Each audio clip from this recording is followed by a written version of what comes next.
तो आज हम जैव धर्म में जो हमने अभी तक पहले अध्याय और दूसरे का कुछ किया अध्याय का, उसका मैं एक बार संक्षेप में जो हम सीखा है और क्या सीखना चाहिए ये बताना चाह रहा हूँ फिर से। हैं? तो यहाँ से शुरू होता है जैव धर्म का कि धर्म क्या है, ये पहला प्रश्न आता है। हम्म? सन्यासी ठाकुर पूछ रहे हैं कि भाई अनेक बार मैं लोगों से पूछा धर्म क्या है, पर सब अलग अलग बातें बताते हैं और विरोधी भी दिखती हैं। एक की कुछ दूसरे की उल्टी। तो अगर धर्म एक है तो सब एक ही क्यों नहीं बोलते, ये प्रश्न है इनका। तब उसका उत्तर दे रहे हैं कि देखो धर्म वो रिलीजन नहीं है। जो हमारा रिलीजन होता है रिचुअल से, जो हमारे नियम वो करते हैं ना, गतिविधियां करते हैं, कोई एक नियम से बने होते हैं सबके, ऐसे उठना, ऐसे कैसे बैठना, कैसे प्रणाम करना, ये सब नियम, ये रिचुअल्स होते हैं। ये धर्म, ये चीज नहीं, धर्म की इंग्लिश है ही नहीं। हम्म। तो ये मुसलमान धर्म, एक क्रिश्चियन धर्म, ये धर्म शब्द से नहीं है, ये रिलीजन है। ठीक है। धर्म क्या होता है कि जो किसी भी वस्तु का उसका नित्य स्वभाव है। हम्म। जैसे वस्तु बनती है उसका एक स्वभाव बन जाता है साथ में। जो भी चीज बनती है तो हमेशा साथ में रहता है वो, उसको उसका धर्म कहते हैं। ये वास्तविक धर्म है। कभी कभी वो धर्म किसी और चीज के साथ जुड़ने से, किसी कंडीशन में आने से, किसी और दशा में होने से बदल भी जाता है, बदला हुआ दिखता है। वो जो अंदर तो है वो नहीं बदलता। जो जब बनी वस्तु, उसका जो स्वभाव बना, वो धर्म है। परंतु किसी बाहर के किसी चीज के प्रभाव से बदला हुआ सा दिखता है। हम्म। और जब वो प्रभाव ज्यादा देर रहता है बाहर का, तो वो बदला हुआ स्वभाव भी इतना दृढ़ हो जाता है कि वो लगता है असली स्वभाव वही था, असली के बैठ गया आके वो। हम्म। जैसे एक उदाहरण देता हूँ बड़ा सरल सा। एक बड़ी दुकान है, सेठ जी की। हर एक उनका मैनेजर है। अब सेठ जी ने क्या हुआ, देखा बहुत दिनों में कि मैनेजर पे इतना विश्वास कर लिया, दुकान पे उसी को दे दिया, तू चला बैठा हूँ। मतलब जो खर्चा पुर्चा पैसा आएगा वो तो लेंगे वो अपना, पर अभी खुद आते नहीं है। उस पर विश्वास करके उसको बिठा दिया वहां पे। मालिक की तरह बिठा दिया, मालिक नहीं बना, मालिक की तरह बिठा दिया।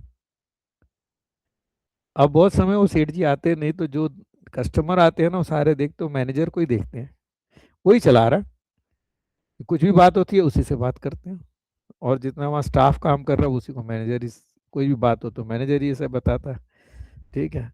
तो वो लोग धीरे धीरे सेठ को देखा नहीं समझने लगते हैं यही मालिक है। ऐसा दिखने लगता है ना, वो काफी देर से बैठा हुआ वहां पे जम के, और सेठ जी असली वाले तो आ नहीं रहे, तो उसी को मालिक समझने लग जाते हैं। ऐसी जो नित्य स्वभाव है, उसके ऊपर कोई दूसरा आके बैठ जाता है जब, और ज्यादा लंबे समय बैठता है तो बाहर से लगेगा यही तो असली है, उसने उसको भी छिपा लेता है आगे। तो ये ऐसे दृढ़ हो जाता है जब स्वभाव, तो उसी तरह ही वो नित्य स्वभाव के जैसे बन जाता है, नित्य जैसे वही है, वही असली है मालिक। पर ये बदला हुआ स्वभाव को निसर्ग बोलते हैं भाई। ये धर्म नहीं है, उसका स्वभाव नहीं है। निसर्ग क्या है, बदला हुआ स्वभाव। अब बैठ के बोलता मैं मालिक हूँ, अपना परिचय देता है जैसे मालिक है। हैं? तो उदाहरण हमने जल का दिया था। जल एक वस्तु है, तरलता स्वभाव है, पर बहुत ठंड होगी तो बर्फ बन जाता है। अब बर्फ क्या है, कठोर होती है, तरल नहीं होती। तरल तो वो वस्तु है जिसमें जिस मर्जी बर्तन में डालो वो उसी उसी शेप बन जाएगी वैसी। अपनी कोई उसकी शेप नहीं होती, आकार नहीं होता। पानी को जैसे बर्तन में डालोगे वैसा उसका शेप बन जाएगी शेप। बर्फ ऐसी नहीं है। बर्फ जम के फ्रीजर में से निकालो तो एक, मान लो चकोर थी वो पूरी क्यूब, तो क्यूब आकार हो गया। उसको चाहे किसी बर्तन में रख दो वो वैसी वैसी रहेगी। तो तरलता का गुण अभी छिप गया उसका। पर कारण क्या है, अभी बहुत ठंडा किया तो इसलिए। तो ये बदला हुआ स्वभाव नित्य नहीं है, नैमित्तिक कहलाता है। बदला हुआ स्वभाव किसी निमित्त से, किसी कारण से बदल गया। निमित्त का मतलब होता है कोई कारण, तो नैमित्तिक मतलब जो किसी कारण से बना हो। तो बहुत ठंड है तो इसलिए वो पानी जम के बर्फ बन गया, और वो ठंड हटा दो, मौसम, फिर उसको गर्म करो तो फिर वो तरल हो जाएगा। फिर वो जो कठिनता का जो ऊपर आया था स्वभाव वो हट जाएगा, वो नहीं रहेगा। तो किसी निमित्त कारण से जब आता है तो वो बदल जाता है, दिखता है बदला हुआ दिखता है, पर असली नहीं बदला। कारण हटेगा तो फिर असली चीज निकल आएगी उसके अंदर से। हम्म, तो ये कभी कभी समय से कैसे भी अपना वो परिचय देगा। तो इसलिए वस्तु का स्वभाव ही वस्तु का नित्य धर्म है। चलो इस प्रसंग के प्रश्न पूछना, और कुछ नहीं, क्योंकि फिर चेंज हो जाता है टॉपिक अगर इसी को पूछना है। हाँ, रीना दे। हरे कृष्ण प्रभु जी, दंडवत प्रणाम। प्रभु जी, निसर्ग और नैमित्तिक में क्या डिफरेंस है? निसर्ग जो होता है उसको बदला हुआ स्वभाव जो बदल जाता है। जो उसकी जगह, तो और नैमित्तिक भी कि उसी को कहेंगे कि किसी कारण से बदला, तो जो कारण से बदला हुआ है बस, कि वो कारण के हिसाब से है। देखो, निसर्ग होता है बदला हुआ स्वभाव, निसर्ग का मतलब बदला हुआ स्वभाव। नैमित्तिक का किसी कारण से बदला हुआ हो, और कारण हटाओ तो फिर वो दोबारा आ जाएगा असली वाला, वो नैमित्तिक। तो तो जो निसर्ग होता है कि अब कोई भी निसर्ग मतलब जो है चेंज होके कुछ आ गया, तो कभी कभी पूरा चेंज भी हो जाता है किसी चीज के लिए, तो वो निसर्ग बदल भी दिया उसने उसको। पर नैमित्तिक होता है किसी कारण से बदला और कारण हट जाए तो फिर ओरिजिनल बाहर आ जाएगा। तो निसर्ग दो जगह यूज हो सकता है। बदला हुआ स्वभाव, एक है कि उसने किसी चीज का वास्तव में बदल दिया, रूप ही बदल दिया, तो पहले वाला नहीं आएगा। और किसी चीज में वो ऐसा रहता है वस्तु का कि भाई वो कारण से बदला और कारण हट गया तो फिर वापस आ जाएगा, तो उसको नैमित्तिक कहते हैं। निसर्ग भी कहेंगे क्योंकि निसर्ग की वजह से ही तो निसर्ग का बदला हुआ स्वभाव। तो नैमित्तिक मतलब है कि जो स्वभाव दिख रहा है ये किसी कारण से बदला हुआ है, वो कारण हटा दो तो अब जो वास्तविक है वो निकल आएगा। धन्यवाद प्रभु जी। है ना यार? हाँ जी। हाँ, ललिता बेटा। हरे कृष्ण प्रभु जी, दंडवत प्रणाम। ना। हाँ प्रभु जी, मेरे को भी यही पूछना था। तो यानी ये निसर्ग और नैमित्तिक ऑलमोस्ट सेम है। हाँ, हाँ, ऑलमोस्ट सेम है। तो प्रभु जी, आपने जो उदाहरण दिया था, जैसे एक बड़ी दुकान में जो सेठ जी हैं, वो आते नहीं है, अपने मैनेजर को बिठा के लोग उसी को ही मालिक समझते हैं। हम्म। तो प्रभु जी, ये जो एक एग्जाम्पल दिया था, तो ये निसर्ग हो गया, या ये किस चीज, ये पहले या हमने उदाहरण किस चीज के लिए लिया था? नित्य नित्य नहीं, धर्म का आपने वो बोला। इसलिए कि भाई जब जो बदला हुआ धर्म ज्यादा लंबे समय बैठ, देखो वो उदाहरण जो मैंने दुकान का एक लिया था, मालिक नहीं आते, वो जी। इसलिए लिया था कि कहते हैं जब जो नैमित्तिक धर्म है नया आया, बदला हुआ धर्म हुँ, जो आया, अगर लंबे जी, समय बैठ जाता है तो वो असली लगने लग जाता है। ओके, थोड़ी देर के लिए आया, क्षण के लिए आया, चला गया, फिर नहीं लगेगा। जैसे जल है, अभी बर्फ हुई, पट से बाहर निकाला, फिर से फिर पानी बन गया, तो उतनी देर वो ज्यादा लंबा दिखा नहीं उसका। ठीक है, तो उसको उसका वास्तविक स्वभाव नहीं कहेंगे। किसी ने भी जल देखा, जल को फ्रीजर में रखा, बाहर निकालते 2 मिनट में वो तो फिर पानी बन गया, तो ये वो पानी जैसे ही समझेगा, उसका असली स्वभाव पानी ही माना जाएगा, तरलता ही मानी जाएगी। पर अगर लंबे समय तक हो जाए, बहुत लंबे समय तक, तो जैसे वो दुकान का एग्जांपल दिया कि भाई सेठ जी तो आते हैं नहीं, मैनेजर ही बैठा चला रहा है सारे, तो लोग ये सोचने लगते हैं कि यही मालिक है। हम्म, जी प्रभु वो जी। प्रभु जी, मतलब ये जो हाँ। जो जैसे लंबे जो जो बदल गया वो निसर्ग है, जो हाँ किसी कारणवश बदला है वो नैमित्तिक है। हाँ, बदला हुआ स्वभाव निसर्ग होता है, और किसी कारण से, और वो कारण के से ही बदला हुआ और कारण हटाने से वापस हो जाता है, तो वो नैमित्तिक कहलाता है। जिस ठीक है प्रभु जी। किसी कारण से बदला और कारण हट गया और फिर वापस आ जाती है चीज, तो वो उसको नैमित्तिक कहते हैं।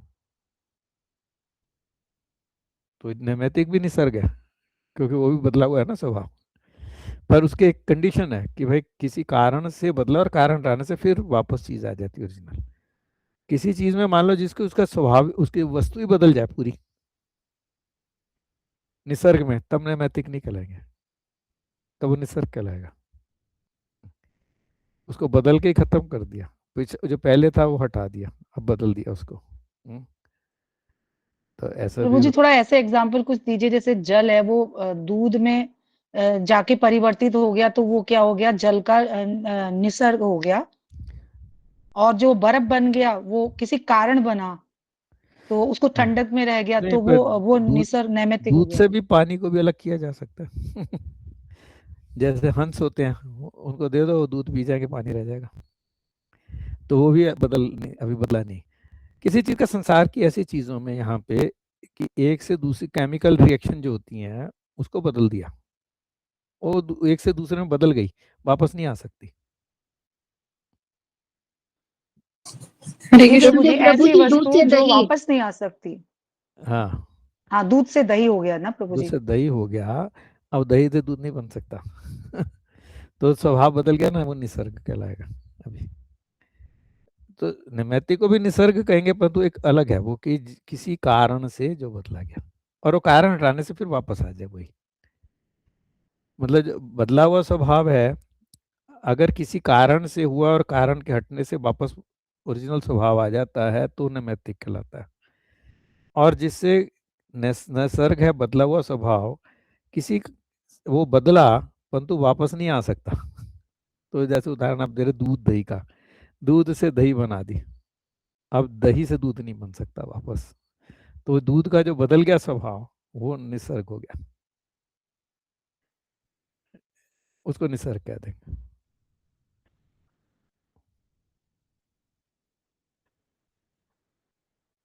पर प्रभु जी नैमित्तिक का उदाहरण क्या होगा फिर, ऐसी वही तो जो वापस नैमित्तिक, हो जाएगा? हाँ, जैसे जल का उदाहरण है ना, ठंडा किया तो बर्फ बन गई, तो ठंड ही तो कारण है, निमित्त। अब ठंडा दूध का भी घटाओ, हो सकता है क्या, जैसे नहीं दूध वो वापस, हंस कर देता है? ना ना, वो दूध पानी का तो अलग था, दूध उसमें दूध का स्वभाव, दूध तो बदला नहीं ना, पानी मिल गया बस, और उसे पानी अलग कर दो, किसी भी प्रोसेस से मान लो किया जा सकता है तो कर दो, तो दूध रहेगा। परंतु दूध अगर दही बन गया फिर वापस दूध नहीं बन सकता वो। प्रभु जी, हरे कृष्ण प्रभु जी। प्रभु जी, जीव का भी उदाहरण दे सकते हैं कि जीव जब माया के संपर्क में आया तो नैमित्तिक वो आ तो गया, अभी आएगा, वो तो आएगा ही प्रश्न, हाँ। और अभी जब एक अपने मिनट में, स्वरूप में आ गया हाँ, तो फिर नहीं उसी उसी तो एग्जांपल दिया पानी की। तो अभी हाँ, प्रश्न हैंड रेज किया था उनको, इंदुलेखा दीदी आप क्या कहते? प्रभु जी दंडवत प्रणाम। हम्म, प्रभु जी, बदला हुआ स्वभाव यदि अधिक समय तक, लंबे टाइम तक रहता है तो वो निसर्ग कहलाता है ना। हाँ, नहीं जैसे निसर्ग तो बदले हुए स्वभाव को चाहे अभी बदला है उसको निसर्ग कहेंगे। और यदि वो लंबे समय तक रहेगा तो समय क्या तो बैठा कहेंगे? रहता है तो वो असली स्वभाव की जगह वो मालिक बन के बैठ जाता है, लगता है ऐसा। जैसे दूध से दही वाला ये एग्जाम्पल इसमें फिट होगा।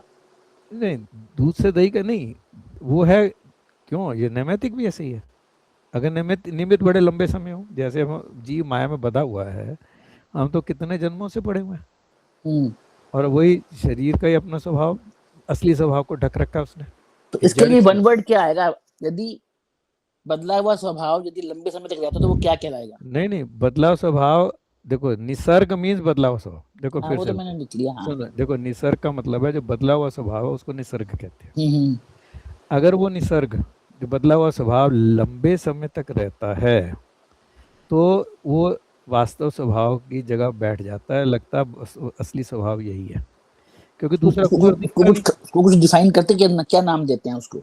नहीं, उसे निसर्गी तो कह रहे हैं, निसर्ग निसर्गी। ही कहते हैं ना, बस यही कहते निसर्ग हैं। मतलब बदलाव स्वभाव है, जब असली स्वभाव के स्थान पे खुद बैठ जाता है और लंबे समय बैठता है, तो ऐसा होता है कि असली स्वभाव का फिर छिप जाता है, उसका जैसे आपने प्रभाव दूध और दही का एग्जांपल दिया, दूध से जब दही बन जाती है तो वो ना दही ना दो चीज, दूध दोबारा नहीं बन वो सकती। एग्जाम्पल दूसरा दिया था कि वो किसके निसर्ग लिए में दिया भी, वो? वो देखो निसर्ग है बदलना स्वभाव का, हाँ हाँ वो दो तरह का, हाँ, एक जिसमें वापस नहीं जाएगा किसी कारण ठीक है। से, बिना किसी कारण है, अगर कोई जिस कारण के द्वारा बदल के फिर वापस कारण हटाओ तो वापस नहीं जाएगा ना, तो वो तो जैसे दूध का दही का एग्जाम्पल दिया, उसको भी निसर्ग कहेंगे।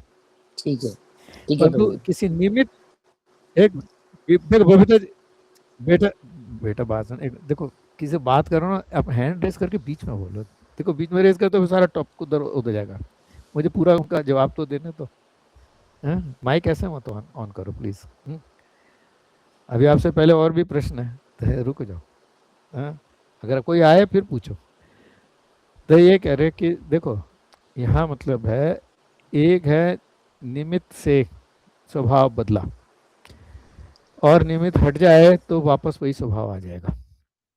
तो उसके लिए जल का उदाहरण दिया, जल तरल है, उसको अगर ठंडा करेंगे, जितनी देर वो ठंडा रहेगा उसका स्वभाव बदला हो रहेगा, और जब वो ठंड हटा दो तो पहले वाला निकल आएगा। अब जैसे लंबे समय भी होता है जहाँ बर्फ पड़ी रहती है सारे साल पहाड़ के ऊपर, या चले जाओ इधर दक्षिण साउथ पोल नॉर्थ पोल में चले जाओ, वहाँ बर्फ ही पड़ी रहती है। बनी किससे? वो तो पानी से बनी है ना, जल से बनी है, तो वो निमित्त बड़े लंबे समय है, तो वहाँ लगेगा पानी ही नहीं है, अभी पानी का कार्य नहीं करेगी कुछ, तो लंबे समय बैठ गए। तो ये भी होता है, ये निसर्ग वो में आएगा ना, फिर वो निसर्ग में नहीं आएगा नहीं, ना। निसर्ग में नैमित्तिक है, तब भी कितना लंबे समय भी हो जाए, यही तो उदाहरण दे रहा हूँ। बर्फ है, वो 2000 साल से बर्फ बनी पड़ी है वहां पे, और जब भी जाओगे बर्फ ही दिखेगी, पानी नहीं दिखेगा, परंतु उस बर्फ को वहां से हटा दो, ले आओ और इधर ले आओ जहाँ थोड़ा गर्म है, वो पानी बन जाएगा। तो बर्फ बनी कैसे थी? पानी से ही तो बनी थी, ठीक है ठीक है ना। तो ये एग्जाम्पल नैमित्तिक कहलाएगा। जैसे देखो नैमित्तिक लंबे समय से जीव के ऊपर, यही तो समझाने की कोशिश कर रहे हैं कि जीव के ऊपर जो माया का आ गया आवरण, अब वो माया का जो शरीर है दो, उससे उसका स्वभाव बदल गया, बाहर बाहर से देखने से। अब बाहर जो स्वभाव प्रकट हो रहा है वो अब इस जड़ शरीर का प्रकट हो रहा है, आत्मा का ढक गया। और कितने समय के लिए? बहुत लंबे समय के लिए, कितने जन्म हो चुके हमारे हैं, और आत्मा का स्वभाव तो छिपा हुआ है। तो ये नैमित्तिक ही है।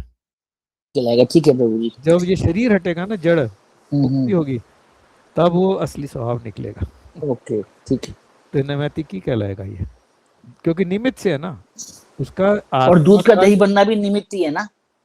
वो निमित्त है, परंतु नैमित्तिक ने क्या कहा, उसका निसर्ग कह दो कि भाई अब निमित्त हटा, वो कोई ऐसा निमित्त नहीं है कि जिसके कारण बना तो हटाने से फिर वापस आ जाए, वो नहीं होगा। क्योंकि दही से दूध तो बन नहीं सकता। दही से दूध नहीं बन सकता, ठीक है, तो वो निसर्ग में आएगा ना। वो निसर्ग में आ गया। ठीक है, निसर्ग तो दोनों ही हो गए हाँ एक्चुअली, समझ गए। निसर्ग तो नैमित्तिक भी निसर्ग के अंतर्गत ही है। ठीक है प्रभु जी। परंतु नैमित्तिक मतलब है किसी कारण से ओरिजिनल को बदल नहीं सकता, कारण अगर हटा दो ओरिजिनल फिर आ जाएगा, ये मतलब है। क्लियर हो गया, अच्छे से क्लियर हो गया। ठीक है ना? थैंक यू हाँ चलो स्निग्धा बेटे कहते।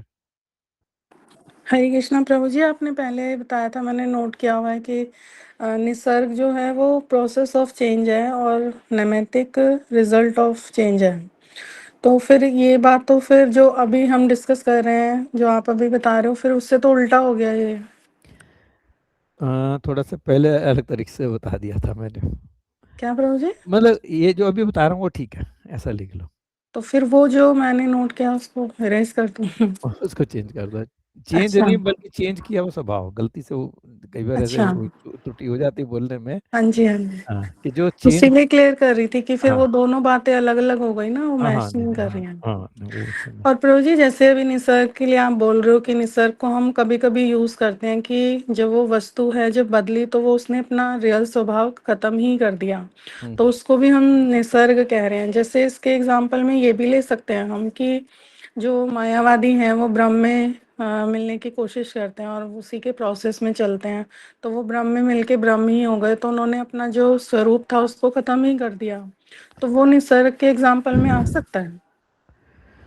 जो निसर्ग भी देखो यहाँ पर जो बता रहे हैं ना सारा डिटेल, अभी इससे इनको डिस्कस ना करके वो जो निसर्ग का कहने का मतलब है उनको कि उसको जीव अगर ब्रह्म में चला गया और अपने को ब्रह्म मान रहा है हैं, तो भी उसका नित्य स्वभाव तो छिप खत्म हो गया। हाँ जी, इसीलिए क्योंकि वो उसको भी खत्म ही अब हो जो गया वो जो बिल्कुल, ब्रह्म मान रहा है वो स्वभाव हो गया निसर्गी हो गया, अपने को जो उसे ब्रह्म, निसर्ग ही बोलेंगे ना। हाँ निसर्ग वास नित्य नहीं है ना उन्हें वो हाँ फिर, जी, तो उसको बदला हुआ स्वभाव ही अपना मान रहा है, पर बदला भी नहीं, अपना भी उसका खत्म हो गया और दूसरा बदला भी नहीं, मतलब क्योंकि वो ब्रह्म भी नहीं हुआ। अच्छा, अपने को ब्रह्म मान हाँ रहा है जी, पर हाँ ब्रह्म जी, हुआ हाँ नहीं, ब्रह्म जी, तो हुआ नहीं, ब्रह्म कैसे हो जाएगा, तो हाँ ब्रह्म भी नहीं जी, हो सकता जीव। और ये क्या उसका अपना स्वभाव जो था उसका वास्तविक प्रेम करने का, वो अब इतना ढक गया कि दोबारा निकलेगा ही नहीं, और है तो अंदर पर अब वो नहीं निकलेगा। तो यहाँ पे निसर्ग वर्ड फिट नहीं होगा। निसर्ग फिट नहीं होगा, स्वभाव बदला नहीं ना, हाँ जी, क्योंकि देखो यहाँ अगर बदला हुआ स्वभाव होता तब वो ब्रह्म मानने से भी ब्रह्म नहीं बनेगा, हाँ जी, ब्रह्म का कार्य थोड़ी कर सकता है। जी, हाँ, तो जी, वो क्लियर है। तो अजीब का तो नित्य स्वभाव वो तो हमेशा रहेगा, वो कभी बदलेगा नहीं। अपने को मान ले गलत, वो अलग चीज है। जी, क्या एक एक तरह से को कह सकते हो कि भाई बदला हुआ स्वभाव अपने को ब्रह्म कह रहा है बस हाँ तो जी, इसलिए जीव का कार्य नहीं कर रहा, तो उस स्थिति में कहा भी जा सकता है निसर्ग। अच्छा, हाँ कि भाई वो अपने को ब्रह्म कह रहा है पर ब्रह्म का कार्य नहीं कर, जीव का कार्य ना करके ब्रह्म का भी नहीं कर सकता, करना तो जीव का कार्य चाहिए, वो छोड़ दिया और वो दूसरा लिया, वो भी नहीं कर सकता। जी, हाँ, तो जो उसका स्वभाव अब दिख रहा है कि मैं ब्रह्म हूँ, हाँ, वो तो कह सकते हैं जीव के स्वभाव से बदल के ब्रह्म कह रहा है, तो जीव का कार्य नहीं कर रहा, उसका स्वभाव अभी भी वो तो बीच में ही रह गया फिर। वो ढका हुआ निसर्ग है, मतलब बदला हुआ है, पर वो उसको प्राप्त नहीं किया उसने, वो कभी करेगा भी नहीं, और फिर वापस अपना जीव का भी जो स्वभाव था वो भी पोटेंसी भी खत्म हो गई, वो कभी जी, निकल के आएगा भी नहीं जो नित्य था वो निकल के भी नहीं आएगा।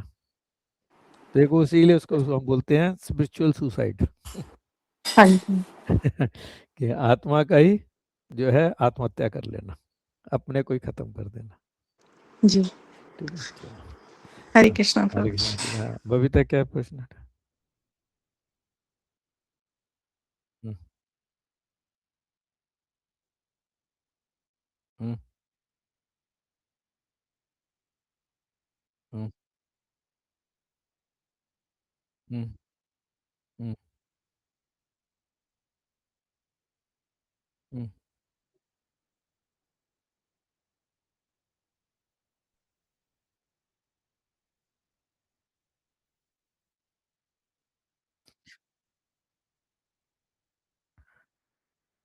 नैमित्तिक थोड़ी कहा, उसको नैमित्तिक नहीं कहा ना, उसका अगर बदलाव स्वभाव दिख रहा है तो निसर्ग है वो।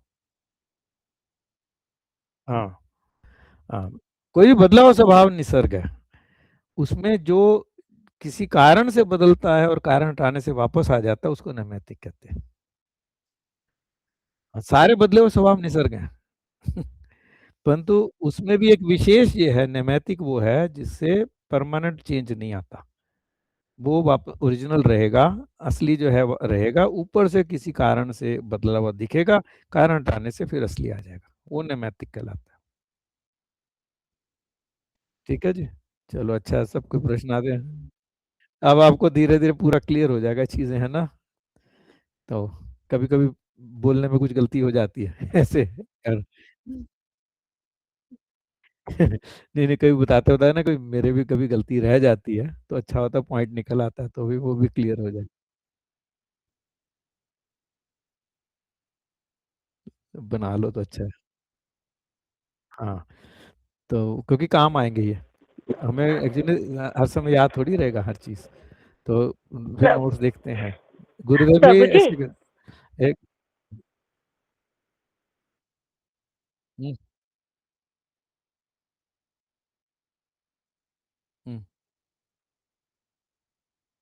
हाँ हाँ, मैं इसलिए कहता कि भाई इसमें भी कोई हमारी निकल के आ जाएगी बात, किसी को कोई थोड़ी सी समझने में कुछ कुछ और समझ लिया हो, कहा कुछ हो, तो वो क्लियर हो जाएगा। तो ताकि मैं चाह रहा हूँ इतना जो हमने पढ़ा है ना, ये बिल्कुल पक्का हो जाए आपका।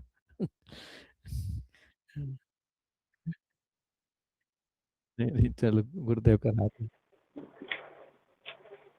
प्रभु जी, हाँ हरे कृष्णा प्रभु जी। फिर हम तो नैमित्तिक में आ जाएंगे ना प्रभु जी, क्योंकि हम हाँ भजन करके हम फिर हमारा ओरिजिनल हाँ स्वभाव हो जाएगा हाँ, तो। तो इसी को नैमित्तिक कह रहे हैं ना, यही चीज। हाँ तो यही हाँ बात ही तो जी, है कि भाई हमारा आत्मा का जो स्वभाव है वो कभी बदलेगा नहीं, वो रहेगा नित्य।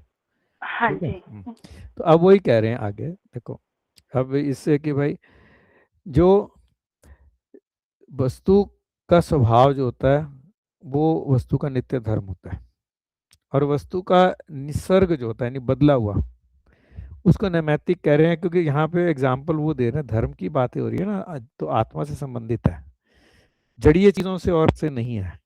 यहाँ पे दूध और दही तो जड़ीय चीज है, तो इसलिए चेतन की बात हो रही है। तो यहाँ पे यानी वस्तु का निसर्ग यानी बदला हुआ स्वभाव, उसको नैमित्तिक कह रहे हैं। क्योंकि बात प्रश्न जो उठा है ना, जीव के धर्म की बातें हो रही है। धर्म क्या है, सबका क्या धर्म है?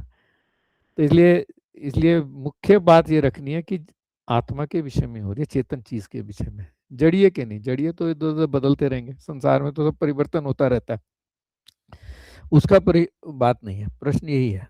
तो इसलिए इसी पे नित्य और नैमित्तिक में ही चलेंगे। निसर्ग मतलब बदला हुआ, उसको भी नैमित्तिक इसलिए कह रहे हैं कि आत्मा का जो स्वभाव बदला हुआ दिख रहा है वो किसी कारण से है, और कारण हटाने से वो नित्य वापस आ जाएगा।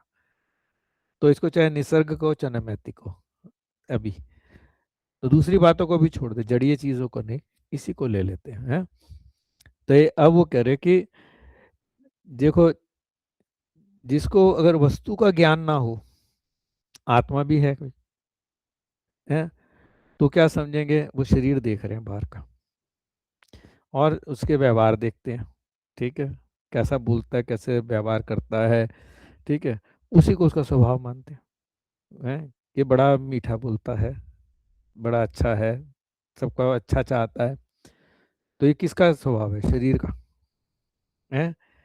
और ऐसे ही वह बड़ा दुष्ट है, सबका बुरा सोचता है, सबका बुरा करता है, वो भी शरीर का ही स्वभाव है। तो उसको ही असली स्वभाव मान लेते हैं, क्योंकि जिसको ये ज्ञान नहीं कि भीतर में एक आत्मा है, उसके कारण ही शरीर चलता है, और वो आत्मा ही समय से अनेक अनेक शरीर धारण करती है। वो कभी अच्छे कभी बुरे, कभी पशु पक्षी कभी मनुष्य कभी देवता।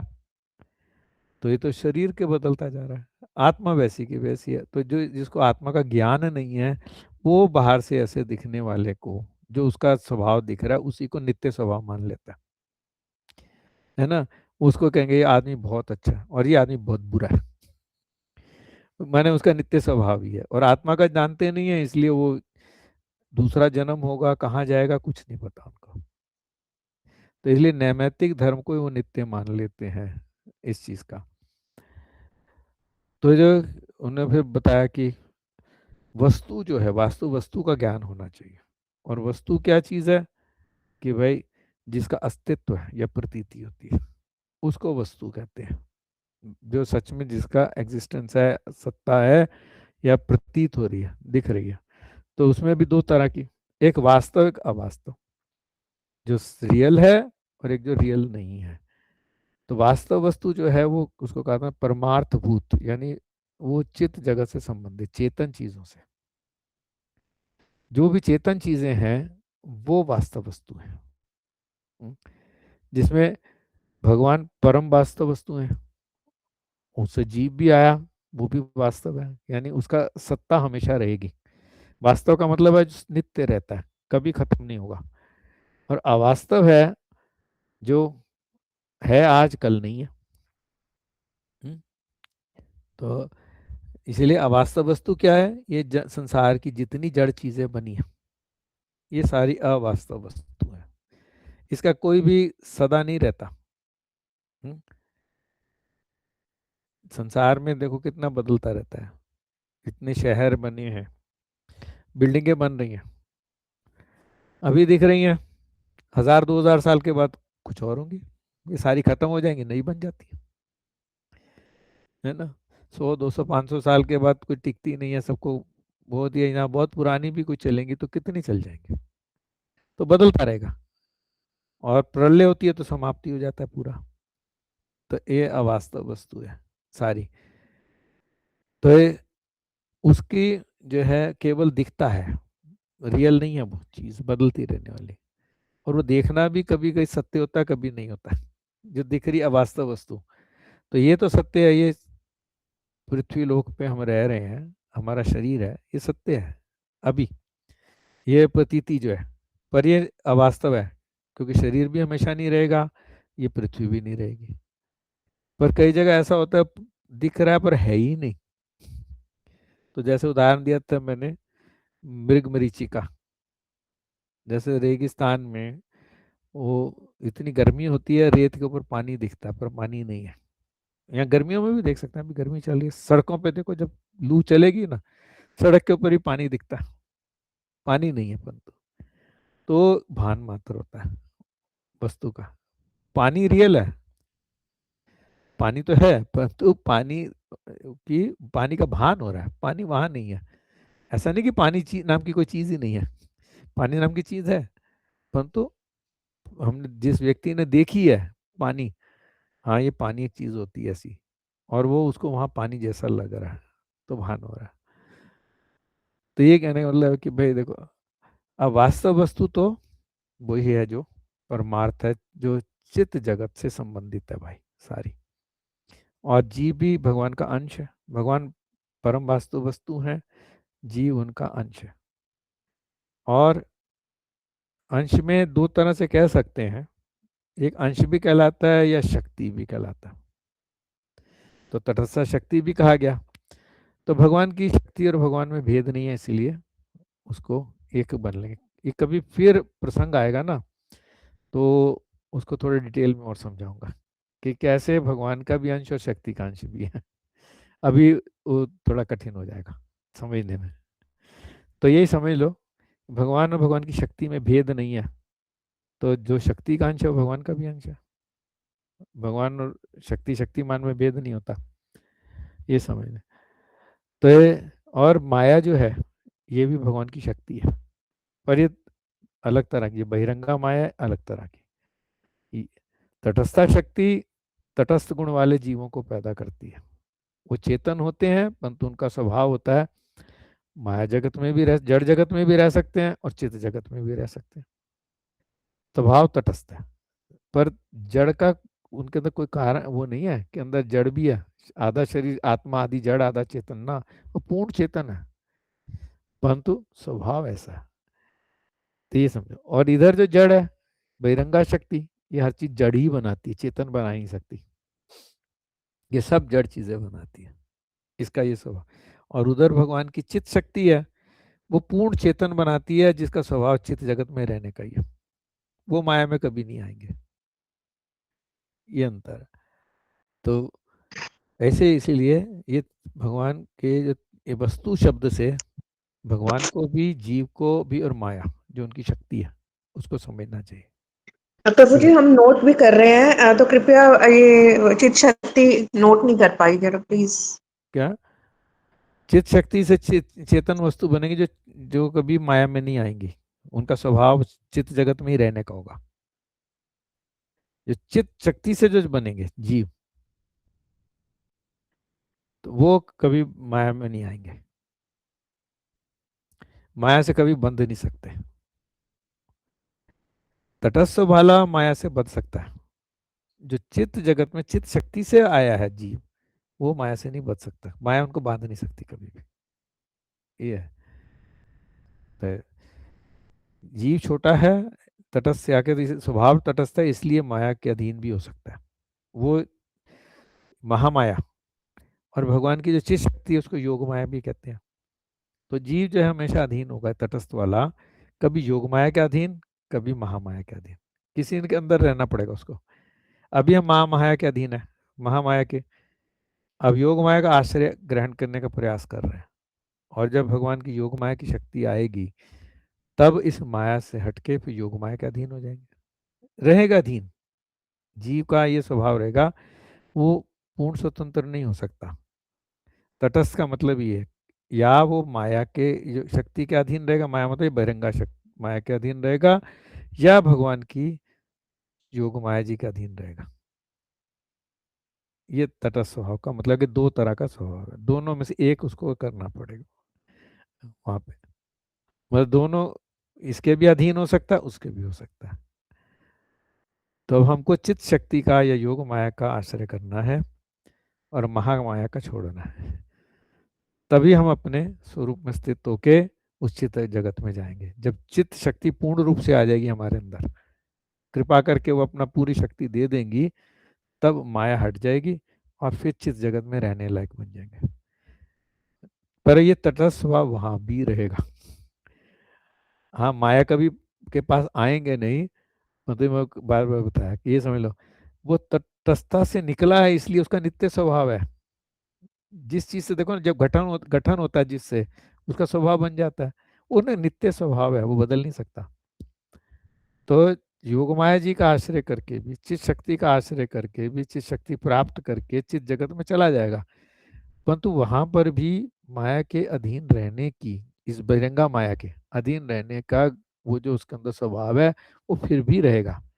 चाहे लेगा नहीं, कभी आएगा नहीं, परंतु स्वभाव रहेगा। अगर इच्छा कर ले मुझे जाना तो आ सकता है, ये कहने का मतलब है कि होता नहीं ऐसा, क्योंकि ऊंची चीज मिल गई फिर निम्न में क्यों आएगा कोई, ये है कारण। हाँ, अनंगमन जी बेटे क्या?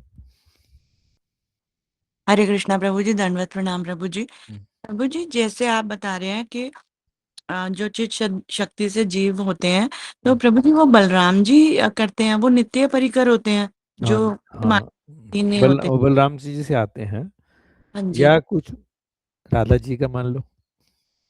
वो भी तो ठीक। उनकी शक्ति है, जो गोपियां हैं हाँ जी, हाँ जी, वो राधा जी से आई।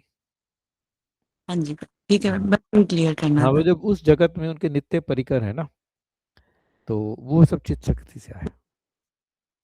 ठीक है प्रभु जी, हाँ, हरे वो माया में कभी नहीं बच सकते। और वो उन्हीं, देखो यहाँ आया ना, उन्हीं को कहते हैं जो चित शक्ति से जो आए, यानी बलराम जी से प्रकट हुए, या कुछ राधा जी से, चलो गोपियां हैं, तो वो हमेशा उस जगत में लीला करते हैं और वो स्वतंत्र होते हैं।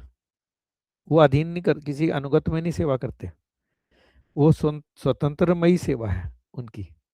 जो प्रश्न आ गया ना प्रसंग, तो बता दूं।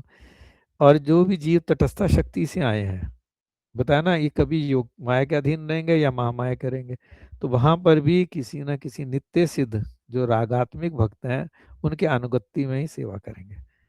इसलिए हमको रागानुगा कहा गया, भक्ति रागात्मिक नहीं। रागात्मिक तो जो नित्य, उनके अंदर नित्य परिकर है, उनके अंदर जो प्रेम है वो है, वो अपनी स्वतंत्र इच्छा से करते हैं सेवा, अपने प्रेम के कारण। वो किसी का अनुगत्य में सेवा नहीं करते। जैसे राधा जी हैं, ललिता विशाखा आदि सखियां नित्य, वो अधीनों के नहीं करते, परंतु सखा भी ऐसे जो हैं, सुबल सखा आदि हैं, वो सब स्वतंत्र है। जो साधन करके जाएगा वहां पे, वो नित्य सिद्ध के अधीन में सेवा करता है वहां पर। तो वहां पर ये नहीं है कि पद छोटा हो गया और जिस सबको पूरा आनंद आता है, जितनी उसकी कैपेसिटी है वो अपना पूर्ण आनंद लेते हैं सब। वहां बड़े छोटे की बात नहीं होती सेवा में, सब सेवा में लगे हैं। कोई भी सेवा दे दो, किसी सेवा को बड़ा छोटा नहीं समझा जाता, वहां पे ये भेद नहीं होता है।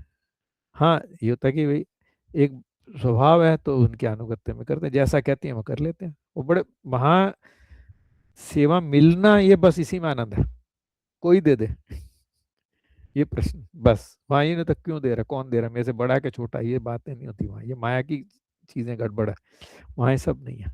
शुद्ध प्रेम है, कृष्ण से प्रेम है, कृष्ण की सेवा करनी है बस। देखो उसमें एक प्रसंग तो बदल रहा है काफी, तो ये समझ लो नहीं तो चेंज हो जाएगा। नित्य स्वभाव में ये अंतर है, वहां पे जो तटस्थ शक्ति से जीव आए हैं, वहां किसी के अनुगत्य में सेवा करें। हाँ बता बोलो। रही थी प्रभु जी पूरा जो आपके मुख में आ रहा है, फिर पता नहीं आए ना आए कभी। चलो, वो जो कहने का मतलब है कि जैसे विश्वनाथ चक्रवर्ती ठाकुर जी बता रहे हैं, देखो उन्होंने ग्रंथ लिखा संकल्प प्रद्रुम, तो सेवा में कितना आनंद है और सेवा की इंपॉर्टेंस है सबको, वो समझा रहे हैं उस ग्रंथ में। तो एक श्लोक में लिखते हैं कि म- उन्होंने अपना नाम तो बताया नहीं मंजरी स्वरूप का, पर मंजरी स्वरूप में क्या सेवा करते हैं पूरी बता रहे हैं। उसमें कहते हैं कि कभी उनको अवसर मिल गया, राधा कृष्ण बैठे हैं और उनको चामर झुलाने की सेवा मिल गई, बिल्कुल निकट की, राधा कृष्ण बैठे हैं और उनको चामर झुला रहे हैं। इतने में रूप मंजरी आके कहती हैं कि जरा वो पुष्प लेके आओ, माला बनानी है। तो कहती है मैं उसी आनंद से, जिस आनंद से चामर झुला रही थी राधा कृष्ण के निकट बैठ के, उसी आनंद से पुष्प चयन करने जाऊंगी।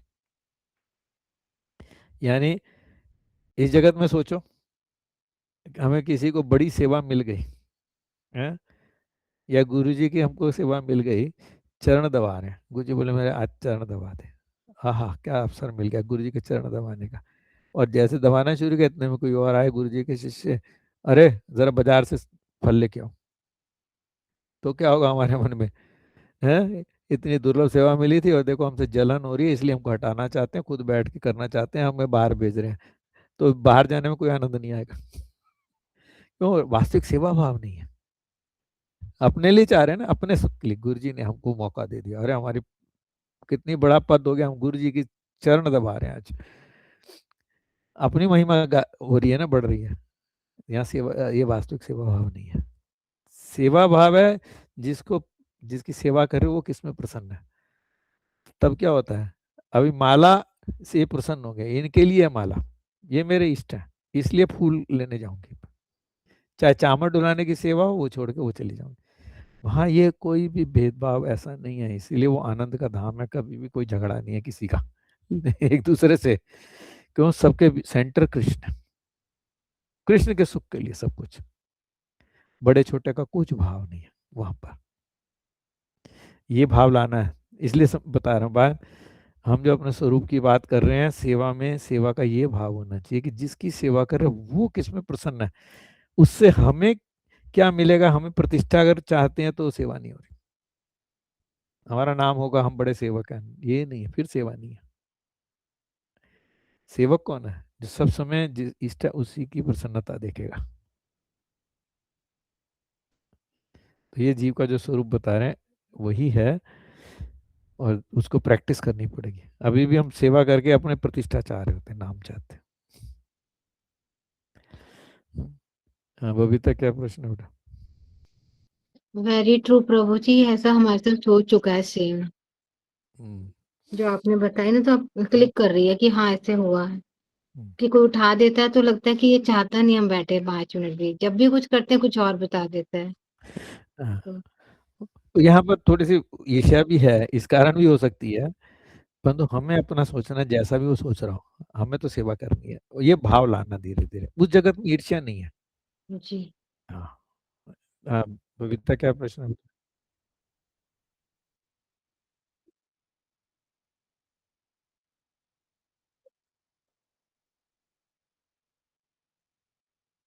हम्म, हम्म, हाँ, नहीं, मतलब बलदेव जी जो भगवान है, अभिन्न है कृष्ण से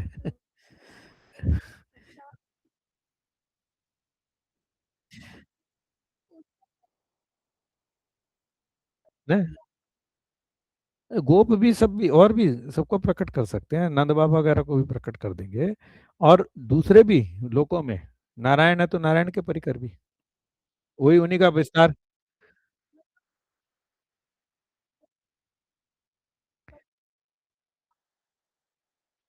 अ, अ, फिर बताते हैं गुरुदेव की राधा रानी से जो उनकी निकट गोपियां है ना, वही मान लो, और बलदेव प्रभु से बाकी सब वहां के, और क्या वहां अब सिर्फ ये वहां जो बलदेव प्रभु से आते हैं नित्य परिकर उस जगत के, उसमें सभी ले लो कि जो मनुष्य नहीं, सिर्फ जितने पशु पक्षी हैं, पेड़ पौधे भी तो वहां हैं, वो सब चेतन है भाई, वो सब सेवा कर रहे हैं, वहां कोई चीज जड़ नहीं है। अगर मान लो वन, पेड़ ही पौधे नहीं है तो वन कहाँ से होगा? कृष्ण कहाँ जाएंगे वन में? तो सब प्रकार के जीव हैं वहां पे भी, पर वो सब प्रेम करते हैं कृष्ण से और सब कृष्ण की सेवा के लिए, ऐसा है। तो बलदेव प्रभु से आते हैं, जैसे ब्रज में बलदेव प्रभु से आ रहे हैं, उन्हीं के आगे विस्तार आते जाते हैं, फिर द्वारका में मूल संकर्षण बन गए, वहां से जो आएंगे उसी के आगे विस्तार है महासंकर्षण वैकुंठ में, तो वही से महासंकर्षण से नारायण के परिकर आएंगे सारे, तो उन्हीं से निकलते हैं वो। और वो नित्य है, निकलने का मतलब है तो नित्य है, पर एक बार समझाना पड़ेगा कब किससे कौन आया, तो वो नित्य ऐसा कहता है इनसे ये निकला, पर सब है नित्य। और वो अपने प्रेम में लगे हैं, उनको सेवा कर रहे हैं, और उनका कोई दूसरा ये नहीं है किसी, वो अपने फिक्स्ड है अपनी सेवा में, जानते हैं कैसे सेवा करनी है, इसलिए वो स्वतंत्रमयी सेवा होती है उनकी। और जो तटस्थता से आते हैं उनको अनुगत्य में सेवा करनी है, बस।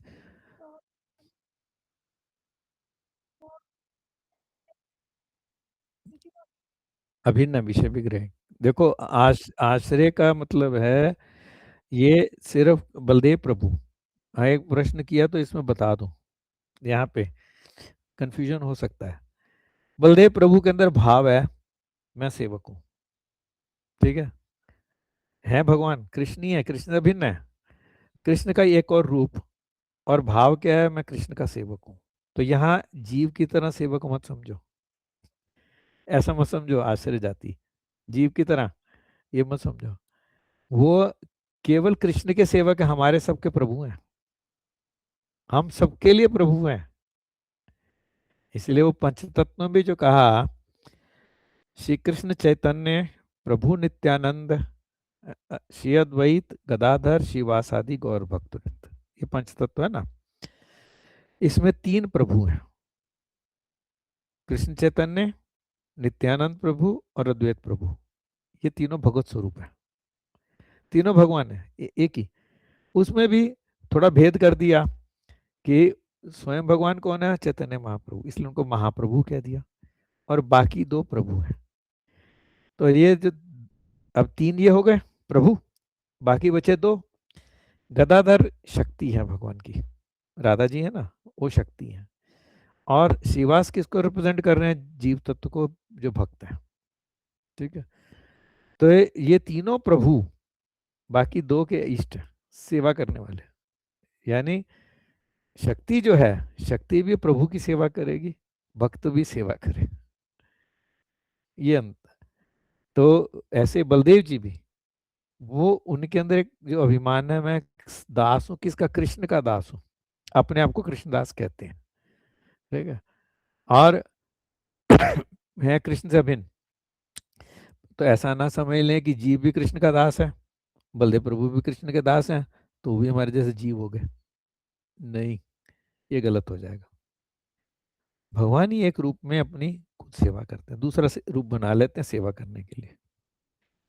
अपनी सेवा कैसे करोगे, हमारे वो है ना रामचंद्र प्रभु जी दिल्ली मठ वाले वो एग्जाम्पल देते हैं, बड़ी सरल सरल।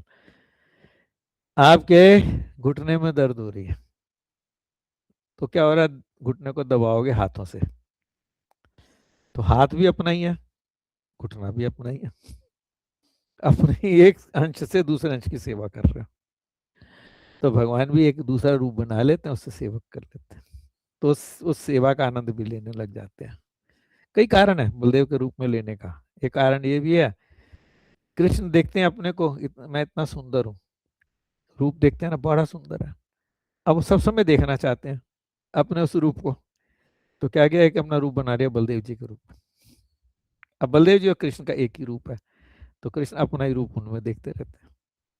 कई कारण है, मतलब ये तो और भी हैं, सरल शायद से इतने बता देते हैं।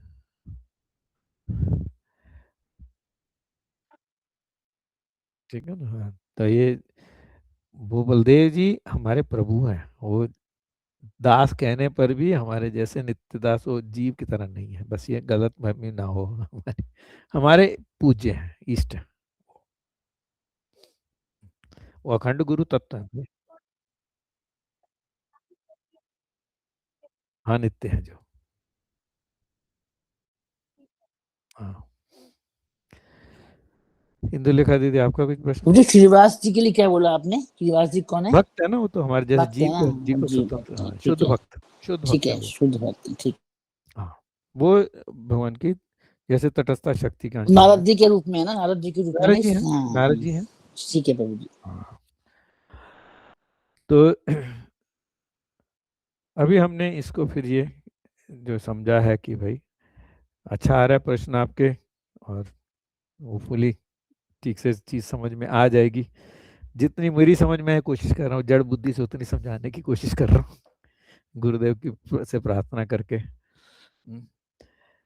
तो इसलिए कहने लगे कि भाई इन्होंने आगे फिर जो कहा कि भाई अब प्रश्न वही आ गया, आगे प्रसंग आ जाता है कि जीवे स्वरूप है कृष्ण नित्य दास, कृष्ण तटस्था शक्ति भेद भेद प्रकाश।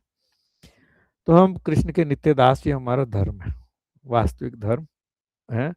और हैं क्या? कृष्ण की तटस्था शक्ति के अंश हैं, और भगवान से हमारा भेद और अभेद एक साथ है। भगवान की शक्ति से हैं, और भगवान की शक्ति में कोई अंतर नहीं है, इसलिए भगवान के अंश भी हैं। इसको कभी और विस्तार से समय से समझाऊंगा, अभी कंफ्यूजन हो जाएगा, नहीं तो उसका तरीका जो है ना वो थोड़ा कंफ्यूजन हो जाएगा। ऐसे ही समझ लो कि तटस्थ शक्ति के अंश यानी तटस्थ स्वभाव के बने हैं चेतन, और कृष्ण से हमारा भेद भी है और अभेद भी है एक साथ, दोनों। हम चेतन है, इच्छा करते हैं, प्रेम करने गुण है, स्वतंत्र इच्छा करने की है इस रूप में जो है, और कृष्ण सच्चिदानंदमय है, आत्मा भी सच्चिदानंदमय है। सत मतलब जो नित्य रहती है, चित्त का मतलब होता है ज्ञान या भाव, और आनंद जो है आनंद समझते ही है। तो ये भगवान के स्वरूप में भी है, जीव के स्वरूप में भी है। वास्तव में हम सच्चिदानंदमय हैं, हम नित्य है ना, और हमको भाव भी, प्रेम करने का भाव भी है, ज्ञान भी है कुछ, और आनंद भी है अंदर, आनंद अनुभव कर सकते हैं, पर अभी ढका हुआ है, उसी को खोज रहे हैं। तो ये भगवान से भेद नहीं है। बाकी भेद ये है कि भगवान इतने बड़े हैं, वो सबको सर्वव्यापी, सब सर्वशक्तिमान है, जीव छोटा सा है, जीव का ज्ञान भी छोटा है, हर चीज उसकी बाकी शरीर के हिसाब से वो सब छोटा है उसका। तो भगवान के अंश हैं, पर ऐसा नहीं कि भगवान से निकले और भगवान में कुछ कमी हो गई, ऐसा अंश नहीं है। इस जगत की चीजें होती है, पहाड़ में से एक पत्थर ले आओ तो पहाड़ उतना छोटा हो गया, एक पत्थर तो चला गया। कृष्ण में से असंख्य जीव निकलने पर भी कृष्ण पूरे रहते हैं, वो कभी कमी नहीं होगी, वो पूर्ण है हमेशा। तो ऐसा अंश नहीं समझना चाहिए कि हम उसके अंदर थे, उन्हीं का हिस्सा एक बाहर हो गए तो कृष्ण वो हिस्सा नहीं रहा, ऐसा नहीं। तो कहने को, समझाने को, जैसे सूर्य की किरणों में, सूर्य इतना बड़ा है, किरणों में छोटे छोटे कण दिखते हैं ना चमकते हुए, तो वो समझो जीव है, बस ऐसे समझ लो। तो क्योंकि वो चित्त जगत है ना, इसलिए वहां से कोई चीज से कुछ निकलती है तो वो कम नहीं पड़ती। जड़ जगत में होता है, जड़ की चीजें लेंगे, कुछ भी निकाल लो तो कम हो जाएगी, एक से दूसरी निकालो, थोड़ा कुछ हिस्सा निकाल लो, कम हो जाएगी। चित्त जगत में ऐसा नहीं होता। तो अब बाकी अंतर तो ये है कि भाई कृष्ण है सबसे बड़े, सबका पालन करने वाले, इसमें कहते हैं ना कृष्ण आकर्षक हैं, जीव आकृष्ट है। तो कृष्ण इतने आकर्षक हैं, सबको आकर्षित कर लेते हैं। कृष्ण ईश्वर है, यानी सबको कंट्रोल करते हैं, और जीव कंट्रोल रहता है। हम ऐसा नहीं अपने स्वतंत्रता से सब कुछ नहीं कर सकते, इच्छा कर सकते हैं परंतु नहीं। अब चाहते कुछ हैं, इतने सब मेहनत करते हैं, सबके फल तो नहीं आ जाते ना, हमारे चाहने से तो नहीं होता ना, वो भगवान के हाथ में है। तो भगवान सर्वशक्तिमान है, जी तो छोटा सा। तो इसलिए कृष्ण का नित्य अनुगत्य होने पे ये है हमारा, ये होना चाहिए, हम उनके अंश हैं छोटे, ये इसलिए हमारा नित्य स्वभाव या धर्म है इसमें। तो और फिर आगे यहाँ बताया उन्होंने कि भाई जब जीव बनता है तटस्थ का शक्ति का परिचय मिलता है कि भाई तो जो पूर्ण या अपूर्ण जगत है, तटस्थ शक्ति से जो चीज आती है पूरी नहीं है, कृष्ण से तो पूर्ण आएगी हर चीज वो, पर ये तटस्थता जो है छोटी शक्ति है, तो इसमें पूर्ण नहीं होता।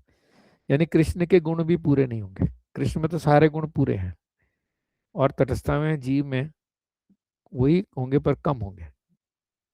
एक जगह कहा गया, वैसे असंख्य गुण हैं, फिर भी कुछ बताने के लिए 64 गुण बतलाए गए कृष्ण में। तो जीव में उसके अंश 50 अंश रूप में, कृष्ण में तो पूर्ण रूप में, जीव में 50 रूप में होते हैं, 50 गुण हैं अंश रूप में। फिर जीवों में भी जो बड़े हैं, देवता ले लो तो उनमें 55 हो जाते हैं। और फिर भगवान के जो दूसरे हैं अवतार हैं, 5 और जोड़ लो, उनमें पूर्ण रूप में वो आ जाते हैं, तो 60 हो जाते हैं।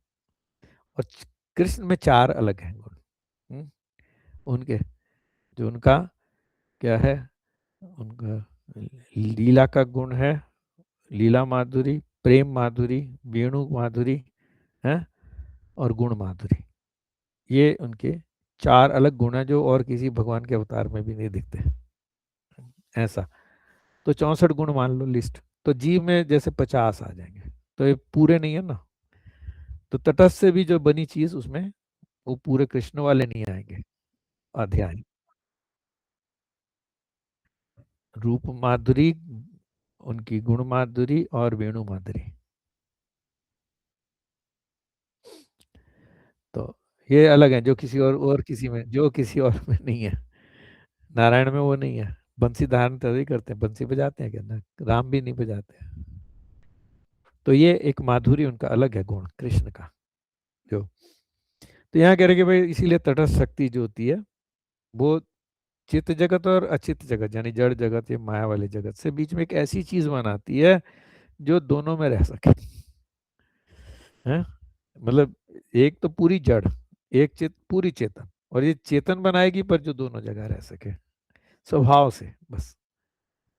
परंतु वैसे उसका कोई चेतन का जड़ से कोई संबंध है नहीं, वो स्वभाव ऐसा बना कि रह सकती है बस।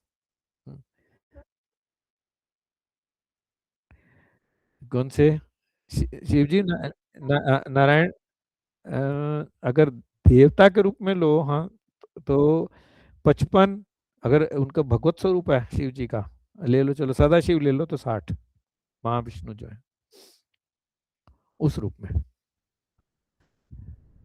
तो 60 में सभी जो आपके आ गए ना भगवान के जितने अवतार हैं, बाकी राम जी में थोड़े और भी ज्यादा नारायण से।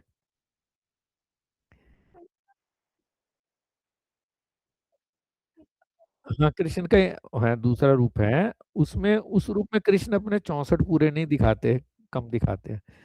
तो राम जी में 62 कह देते, 62 कह देते हैं, 62.5 है पता नहीं शायद ऐसे। वो क्या 62 करीब है या 62.5 है, वो ध्यान नहीं आ रहा, उतना है। तो और मतलब नारायण से ज्यादा है ना राम में। तो भगवान वो अलग अलग क्या होता है, भगवान अपनी अपनी अलग अलग लीला के लिए अपना अलग अलग जो गुण प्रकट करते हैं। और जीवों का भी ऐसे स्वभाव बना है कि अलग अलग रस के हैं ना, तो जैसे रस के हैं वैसे ही उनका इष्ट होगा और वैसे ही उतने गुण प्रकाशित करते हैं भगवान, उसके हिसाब से उनके वैरायटी बनाते हैं ना भगवान बहुत सारी उसमें। तो जीवों में भी वैरायटी बनाई है, सब जीव एक जैसे नहीं है, सबका स्वभाव अलग है, किसी दो का एक जैसा नहीं है। असंख्य जीव है, किसी दो का एक नहीं हो, एक जैसा नहीं हो सकता, कहीं ना कहीं अंतर होगा। बहुत कुछ मिलेगा एक जैसा होगा, परंतु अंतर कहीं ना कहीं होगा। तो कृष्ण क्या है, वो हर तरह के रस का आस्वादन करना चाहते हैं, इसीलिए कोई चीज क्यों छोड़ दें। उन्हें असंख्य जीव बनाए, सबके अलग स्वभाव उनके वैसे सो लेंगे। तो हम लोग तो कल्पना भी नहीं कर सकते ऐसा कैसे हो सकता है, पर वो भगवान के लिए सब कुछ संभव है ना, वो कर सकते हैं। तो इसलिए तटस्थता से एक चीज जो आई है, पूर्ण चेतन है परंतु उसका स्वभाव ऐसा है दोनों जगह रह सकता है बस। उन्होंने भगवान ने ऐसा बनाया उसको।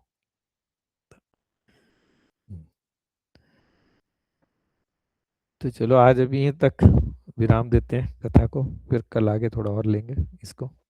हरे कृष्णा प्रभु जी। हाँ जी हरे कृष्ण, दंडवत प्रणाम। दंडवत दीदी। आपने बोला 62 गुण किस में बताए आपने? भगवान राम में। राम में। अच्छा 62 है, पर 62 लेकिन है ये 62 कथन, मैं तो मैं श्योर नहीं हूँ, मतलब अच्छा फिगर ठीक है, मान लो कि नारायण से ज्यादा है। लेकिन कह रहे हैं ना कृष्ण में 4 गुण एक्स्ट्रा है, 64 लीला माधुरी, रूप माधुरी और ये सब। वो पूरे 64 पूर्ण रूप में। हाँ अच्छा हाँ वो दोनों पूर्ण रूप में है जी। नहीं, लेकिन ये कहा जाता ना कि कृष्ण जी में 4 गुण एक्स्ट्रा है, मतलब जैसे नारायण आप से। कह रहे हैं। नारायण से। अच्छा ठीक, हाँ, नारायण में 60 गुण है इसका मतलब। नारायण में 60। हाँ, और राम जी में 62 है। राम जी सुना है मैंने, ठीक, एक बार फिर कंफर्म कर लूंगा, इसीलिए मैं थोड़ा सा प्रभु बोला। जी मैं 62 गुण है राम जी में, सुना आपने? 62 है ना, वही मेरे हाँ, को 2.5 गुण नारायण जी से ज्यादा है। 2.5 गुण तो 61 हो गए शायद। 62 साढ़े 60 के 62 हुए ना, 7 और 2.5 62। नहीं फिर 64 कैसे हुए फिर नहीं, बता? 64 64 कृष्ण में पूरे, देखो कृष्ण में पूरे, राम जी में वो कह रही है गोंद मोहिनी दीदी, राम जी में 62 जो है उनका रूप नारायण भी के तो। मुकाबले 2.5 गुण हाँ फालतू है, जैसे देखो, गर्मी जैसे की। रूप माधुरी है तो राम की माधुरी नारायण से ज्यादा है हाँ है ना। लीला भी उनकी नारायण से अच्छी है, उनकी माधुरी ज्यादा है, लीला की माधुरी भी नारायण की, राम की नारायण से ज्यादा है। अब बंसी नहीं बजाते हैं राम जी।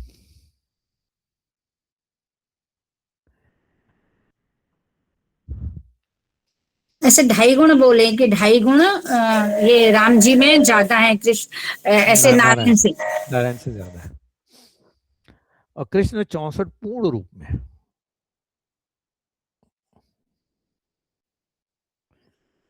ढाई का मतलब होता है कि एक गुण पूर्ण रूप में ना हो, ये होता है आधा। हाँ वो पर यहाँ वाली गणना नहीं चलती है, ऐसे हम कह देते हैं, यहाँ की गणना नहीं चलती है। देखो उसमें भी देखो, हाँ मैं बता रहा हूँ, गुरुदेव ने बताया था राम जी हाँ, कैसे। गुरु जी का ही सुना था। रात सुनो कैसे कि वो 2.5 जो होता है ऐसा नहीं है कि आधा आधा होगा ना, जो सख्य का आधा और वात्सल्य का आधा, वो फिर भी आधा ही रहेगा। हाँ हाँ, ये वाला। वो जोड़ के एक नहीं बनेगा वहां पे आधा रहता है। ऐसे ही माधुर्य का आधा जोड़ लोगे तो भी आधा ही रहेगा वो भाई जोड़ के भी आधा ही रहता है वो, ये मतलब है। तो उसमें तो ये भी कृष्ण, अभी याद आया एकदम। ये वो भी आता वात्सल्य है। का और सख्य का। हाँ वो जोड़ के आधा आधा जोड़ के एक नहीं होता, इस जगत का अर्थमेटिक नहीं चलता वहां पे, इस जगत का जो गणित है वो नहीं चलता वहां पर चल